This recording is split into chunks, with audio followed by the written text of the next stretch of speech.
Salut tout le monde, bienvenue dans ce nouvel épisode du podcast. Je suis Tiffaine et aujourd'hui on se la joue en français et on va aborder un sujet qui touche beaucoup d'entre nous à un moment donné, se sentir bloqué, perdu ou sans direction dans la vie. Et je suis sûre que beaucoup de personnes se sont déjà senties un peu dans l'impasse ou plus quel chemin prendre, comme si chaque direction envisagée semblait incertaine ou voire impossible à suivre. Eh bien, sachez que ce sentiment de blocage est quelque chose de très normal et il existe des moyens de le surmonter. Alors déjà, avant toute chose, j'aime poser une définition sur ce qu'on parle. Et donc, qu'est-ce que c'est que se sentir bloqué ? Bien, quand on parle de se sentir bloqué ou perdu, il s'agit souvent de ne pas savoir comment avancer, d'avoir une sensation de stagner ou de tourner en rond, un peu comme si on était figé dans un endroit où rien ne bouge.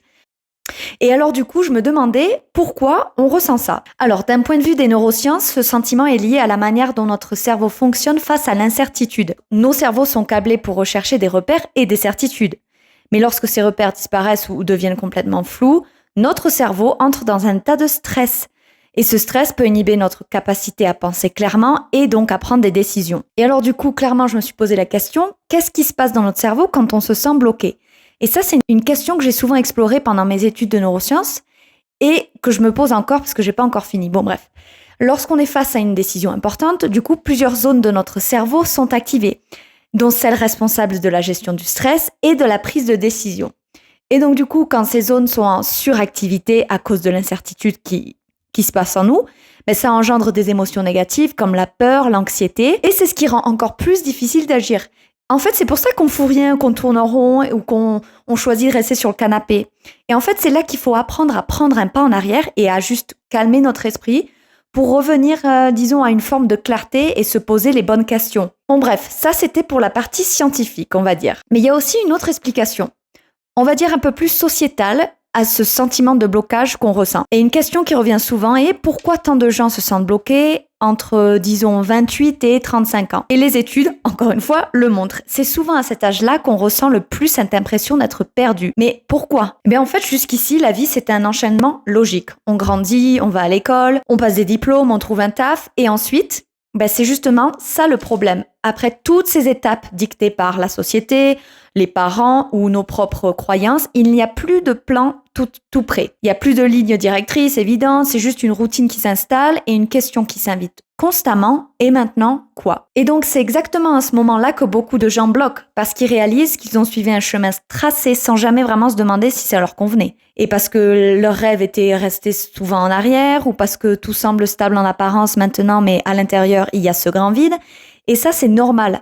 C'est pas une crise, c'est pas un échec, c'est juste en fait le moment où on doit reprendre les commandes. Mais si on sait plus du tout où aller, c'est peut-être parce qu'on n'a jamais vraiment choisi notre direction finalement. Mais la bonne nouvelle, c'est qu'il n'est jamais trop tard pour le faire. Et donc du coup, la vraie question, ce n'est pas pourquoi je me sens bloquée, mais qu'est-ce qui me donnerait enfin l'impression d'avancer dans la bonne direction ? Déjà, la première étape, c'est d'accepter qu'on est dans cet état-là. C'est se donner la permission d'être perdu, de ne pas savoir quoi faire, de ne pas savoir où aller. Ça veut pas dire qu'on est faible ou qu'on échoue ou qu'on est nul, c'est juste une phase naturelle dans le processus de la vie, clairement. Et en fait, ce sentiment de blocage, il peut être vu comme un signal de ton corps ou de ton cerveau qui t'informe qu'il est temps de faire une pause, de respirer et de revenir à des bases solides. En fait, il s'agit pas toujours de trouver immédiatement une solution, mais de prendre des petites actions pour dénouer la situation. Et il y a une technique qui fonctionne très bien. En fait, c'est de décomposer le problème en petites étapes. Ne pense pas à toute la montagne à gravir, mais commence par un petit pas à la fois. Et ça peut être aussi simple que de poser des questions à des amis, de prendre du temps pour réfléchir ou même de chercher des sources d'inspiration. Lors de mes voyages, par exemple, j'ai vécu plusieurs moments où je me suis complètement sentie perdue. C'est drôle en plus en voyage. Par exemple, il y a une période où j'avais vraiment l'impression de ne pas savoir quel chemin prendre. Je venais de quitter un travail en Australie et je savais plus si je devais rentrer en France, continuer à voyager, m'installer ailleurs. C'était vraiment un moment où tout semblait flou, je me sentais vraiment coincée. En plus, j'avais 19 ans. C'était à l'époque. Il y a eu aussi un autre moment décisif dans ma vie, ça j'en ai déjà parlé dans mon premier épisode, mais c'est pas grave, je vais le redire. C'était pendant la période du Covid. Je suis retournée chez moi, en France, dans une magnifique ville, vraiment, c'était super joli, mais je n'avais aucune envie d'être là. Je me sentais perdue, comme si j'avais aucune direction, j'avais juste... Franchement, je passais d'un boulot à l'autre, sans but précis, en cherchant des distractions. Je disais à ma mère, je vais faire ça, mais le lendemain, je changeais complètement d'avis Pourtant, au fond de moi, je savais ce que je voulais vraiment aider les gens. Ça m'a toujours plu, j'ai vraiment adoré ça. Mais bref, le vrai tournant est venu quand je n'arrivais plus du tout à profiter de la vie, que je n'étais pas du tout reconnaissance pour quoi que ce soit. Et un jour, je suis allée chez le médecin, je sais plus pourquoi, bref, rien à voir avec ce qu'elle allait me dire. Et elle me regarde, elle me dit mais pourquoi tu n'acceptes pas ce qui est, sachant que c'est juste temporaire? Et là, quand elle m'a dit ça, mais ça m'a frappée parce que déjà, ça m'a saoulée parce qu'elle avait raison. À cette époque, ça m'énervait les gens qui avaient raison. Et j'étais bloquée, négative tous les jours, sans but. Et même si je savais que c'était temporaire, ben non, je n'y arrivais pas. Parce que je voulais tout changer d'un coup, je voulais me barrer, je voulais vraiment être tout sauf ici. Et donc, c'est à ce moment-là que j'ai réalisé que l'acceptation était le premier pas vers le mouvement. Et là, je le répète vraiment parce que c'était dans mon premier épisode, mais je me suis sortie de cette situation une fois que ce fameux médecin m'avait clairement mis la réalité en face, clairement. Mais professionnellement, j'étais toujours un peu perdue. J'aimais mon travail. À ce moment-là, j'étais à domicile. Mais je me sentais bloquée. J'avais plus envie d'avoir un patron. Je voulais mon truc à moi. Et ça me pesait vraiment. C'était très, très, très, très, très long. Tous les mois qui passaient, j'étais là, putain, non, j'ai envie de faire quelque chose d'autre. Et un jour, là, j'en ai eu assez. Je suis rentrée à la maison. J'ai pris une feuille blanche, un stylo. Je me suis posé la question, simple mais efficace. Qu'est-ce que tu veux vraiment? Et là, j'ai commencé à écrire sans m'arrêter. J'ai pas pensé à ma situation actuelle, ni mes parents, ni mon compte bancaire. Et j'ai écrit sans m'arrêter. Je suis même allée plus loin. Je suis allée à me poser la question, qu'est-ce que je ne veux plus? Qu'est-ce que je ne veux plus vivre que j'ai déjà vécu? Et j'avançais. Plus j'avançais, plus je voyais clairement ce que je voulais faire. C'était continuer à aider les autres. Et c'est là que j'ai décidé d'être coach. En fait, je voulais être celle qui pouvait m'aider à sortir de là. Et une des plus grandes leçons que j'ai apprises en me sentant perdue, c'est que l'action est souvent le remède au blocage. En fait, plus tu attends, plus tu laisses ta peur prendre le dessus et moins tu en fais. Mais chaque petite action, même si elle semble insignifiante, c'est commencer à faire bouger les choses. Et en fait, c'est exactement ce que je faisais avant de prendre ce bout de papier et de tout noter. Je tournais en rond et j'attendais. Et je me souviens la première fois où j'ai décidé de créer mon petit business, il y a eu des moments où je savais plus du tout par où commencer. Mais chaque action, aussi petite soit-elle, m'a rapproché de la personne que je suis aujourd'hui. Et pour ça, il n'y a rien de plus beau que l'action.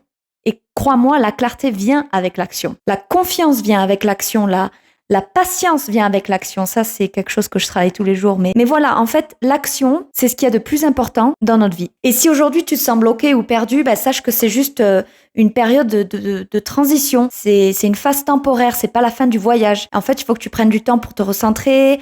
Il faut se poser les bonnes questions et laisser ton cerveau se remettre en mouvement. Et grâce à cette expérience, j'ai créé mon propre programme d'accompagnement pour aider les personnes à sortir de cette situation et de se reconnecter à ce qui compte vraiment. Car au final, c'est ça qu'on a perdu.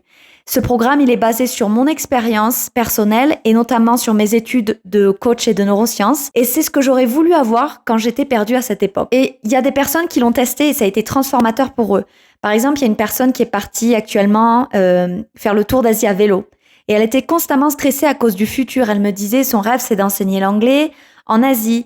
Et elle a tout pour réussir, mais elle était bloquée par ces questions. Elle se disait peut-être qu'il serait mieux que je rentre en France, je suis pas assez bonne, il faut que j'ai plus d'expérience. Et elle m'a dit, rien qu'au premier chapitre, et je le cite, « Je n'ai pas du tout terminé tes leçons, mais rien que le premier chapitre, ça m'a aidé à me concentrer sur ce qui est important pour moi. Et j'ai essayé et j'ai trouvé. Je commence le 1er avril en tant que prof d'anglais dans une école au Cambodge. » Et quand j'ai lu ça, mais j'avais les larmes aux yeux parce que c'est exactement le but. En fait, quand on se sent bloqué, c'est qu'on est complètement déconnecté à ce qu'on veut et à ce qui compte le plus pour nous, de ce qui est réellement important. Et donc la première question pour arrêter de se sentir bloqué ou perdu, c'est qu'est-ce que je veux vraiment? Et rappelle-toi que t'es pas obligé de tout savoir tout de suite. Parfois, il suffit de commencer là où tu es avec ce que tu as et de faire un petit pas, comme les bébés. Et avant de finir cet épisode, rappelle-toi également que c'est en avançant, même dans l'incertitude, que les réponses commenceront à émerger. Et voilà, pour aujourd'hui, j'espère que cet épisode vous a plu. Merci beaucoup d'avoir écouté et je vous dis à bientôt pour de nouvelles aventures.